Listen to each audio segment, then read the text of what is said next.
अंबेडकर नगर में कितनी मजबूत है बसपा। क्या चलेगा मायावती की बसपा का जादू।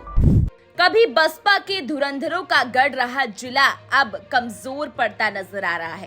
पार्टी के बड़े नेताओं को बहुजन समाज पार्टी हाईकमान मनाने में नाकाम रहा। नतीजा ये रहा कि लोकसभा चुनाव में बसपा का परंपरागत वोट बिखर गया और बसपा मुकाबले में नहीं खड़ी हो सकी। एक समय ऐसा था जब अंबेडकर नगर को बसपा की रीढ़ माना जाता था। दलित, अति पिछड़ा, अल्पसंख्यक जो कभी कांग्रेस का वोटर माना जाता था वह बसपा की तरफ शिफ्ट हो गया। इसका सीधा लाभ बसपा को मिला। उसके मुकाबले ना तो सपा और ना ही कांग्रेस व भाजपा ही कहीं टिक सके। ब्लॉक प्रमुख, विधायक से लेकर सांसद तक की सीट पर बसपा का ही कब्जा रहा। समय बदला तो बसपा हाईकमान की पकड़ जिले के कद्दावर नेताओं पर कमजोर होने लगी। उपेक्षा व कमजोर होती पकड़ का नतीजा रहा कि बसपा सुप्रीमो के अत्यंत करीब रहे सांसद त्रिभुवन दत्त ने साथ छोड़कर सपा का दामन थाम लिया। इसके बाद बसपा को मजबूत करने में अहम भूमिका निभाने वाले पूर्व मंत्री लालजी वर्मा, राम अचल राजभर के साथ ही राकेश पांडे ने भी बसपा का साथ छोड़कर साइकिल पर सवार हो गए। नतीजा ये रहा कि वर्ष 2022 की विधानसभा चुनाव में बसपा का गढ़ पूरी तरह से ढह गया। जिले की सभी 5 विधानसभा सीट पर सपा का कब्जा हो गया और तो और संसद में बसपा का मजबूती से प्रतिनिधित्व कर रहे सांसद रितेश पांडे ने भी बीते दिनों भाजपा का दामन थाम लिया। इसके साथ ही लोकसभा चुनाव में भाजपा के मजबूत प्रत्याशी के तौर पर मैदान में उतरे उन्हें टक्कर देने के लिए कभी बसपा के मजबूत सारथी रहे लालजी वर्मा सामने आ गए। बसपा का कोई मजबूत खेवनवार न होने का नतीजा रहा कि लोकसभा चुनाव का परंपरागत दलित, अति पिछड़ा वोटर बिखर गया, जिसका सीधा लाभ सपा व भाजपा दोनों को मिला। इसे कह रहा हूं, और अगर आप लोगों को ये बात सही लगे तो इन लाइनों के बाद जय भीम का नारा जरूर दीजिएगा।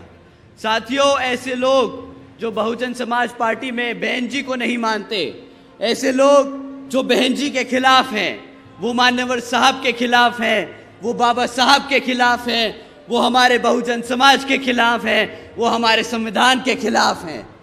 बताइए सही कि नहीं सही बातियों?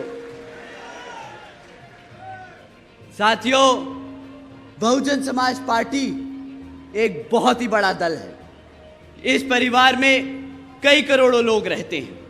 तो साथियों, ये कुछ लोगों के लिए बहुत मुश्किल होगा इन बहरूपियों पे नजर रखना। ये हम सबको मिलकर काम करना होगा। तो आप लोगों के साथ साथ खासकर मैं हमारे युवा साथियों से दरखास्त करूंगा कि आप लोगों को खास तौर से ऐसे लोगों से सतर्क रहना है। साथियों, जैसा कि आप जानते हैं, पिछले कुछ सालों में ये दुश्मन पार्टियां हमारी पार्टी पे किस्म किस्म के आरोप लगाती आई है।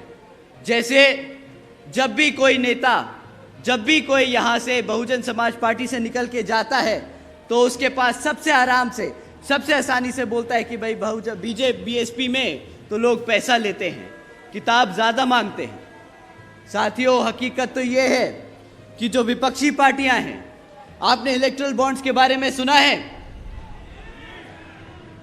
साथियों, ये जो विपक्षी पार्टियां हैं, ये पिछले 6 सालों में 16,500 करोड़ रुपए बड़े बड़े धंधा सेठों से ले चुकी है।